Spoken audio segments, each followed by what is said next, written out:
Vous serez très nombreux dans les prochaines semaines à prendre la voiture pour vous rendre sur vos lieux de vacances. C'est généralement un long trajet avec une voiture en pleine charge et sur des routes que vous ne fréquentez pas la plupart du temps. Bref, ce n'est pas un trajet comme un autre et il est donc bon de le préparer. Voyons comment se débrouille notre petite famille de vacanciers modèles.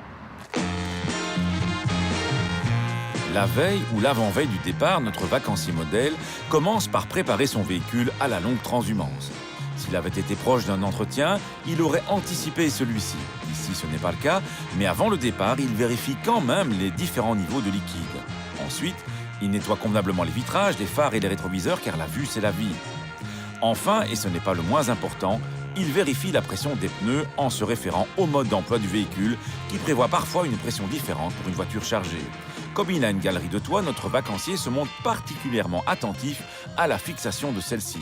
Si vous utilisez une remorque ou une caravane, pensez également à vérifier celle-ci en commençant par les pneus qui s'usent et se craquellent même sans rouler. Ensuite, il faut préparer son itinéraire, même si on dispose d'un GPS. Pourquoi ? Parce que votre GPS peut tomber en panne, par exemple. Notre famille modèle emporte dès lors une bonne vieille carte papier juste au cas où. Pour choisir la meilleure route, il est aussi intéressant de se renseigner sur Internet sur les chantiers routiers qui pourraient occasionner des fils. Des sites comme Bison Futé vous donneront aussi les meilleurs moments pour partir en toute tranquillité. L'itinéraire étant préparé, nos vacanciers modèles savent qu'il est important de partir bien reposé. Voilà pourquoi ils s'arrangent pour aller dormir à une heure raisonnable la veille du départ. L'étape du chargement est aussi essentielle. Le chargement ne doit pas être excessif en poids, il doit être bien réparti et bien arrimé. Nos vacanciers le savent bien et placent les objets les plus lourds dans le fond du coffre. Et en tout cas, pas dans le coffre de toit. Remarque importante, la plage arrière de votre véhicule n'est pas une extension du coffre et doit rester la plus dégagée possible pour votre visibilité, mais pas seulement, car un petit objet lourd qui y serait placé deviendrait un projectile dangereux en cas de freinage brusque. Enfin, voilà nos vacanciers modèles partis pour leur long périple, dans la décontraction, mais sans insouciance. Voilà, tout le monde est prêt. En route. Tu as bien coupé l'eau et le gaz ?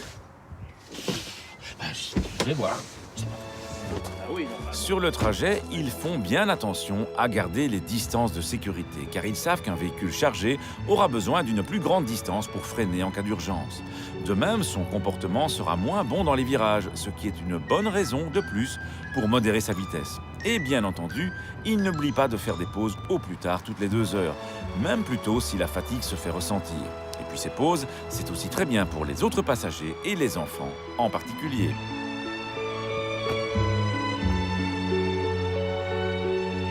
La route des vacances, c'est déjà les vacances. Soyez donc détendu dès que vous tournez la clé de contact.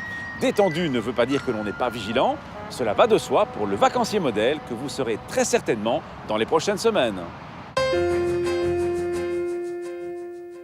À la question de la semaine dernière, il fallait répondre que sur un chemin réservé par ce signal, le quad n'est pas un véhicule qui est admis a priori. À gagner cette semaine, un lecteur MP4 à écran tactile. La question ? Quel organe de votre caravane s'use le plus pendant que celle-ci est au repos dans votre parking en dehors des vacances? Les lanterneaux de toit, les pneus ou le bas de caisse? Soit vous téléphonez au 0905 56 493, soit vous envoyez un SMS au 6020 en tapant contact 1, 2 ou 3 et vos coordonnées. Sortir d'une autoroute se prépare quelques centaines de mètres avant la sortie. Il faut à tout prix éviter la tentation d'un dépassement à la dernière seconde, comme on le voit trop souvent. Annoncez toujours votre sortie à temps à l'aide des clignotants et utilisez toute la longueur de la bande de décélération pour ralentir progressivement plutôt que de déjà freiner notablement quand vous êtes encore sur la bande de droite de l'autoroute. À la semaine prochaine et d'ici là, bonne route!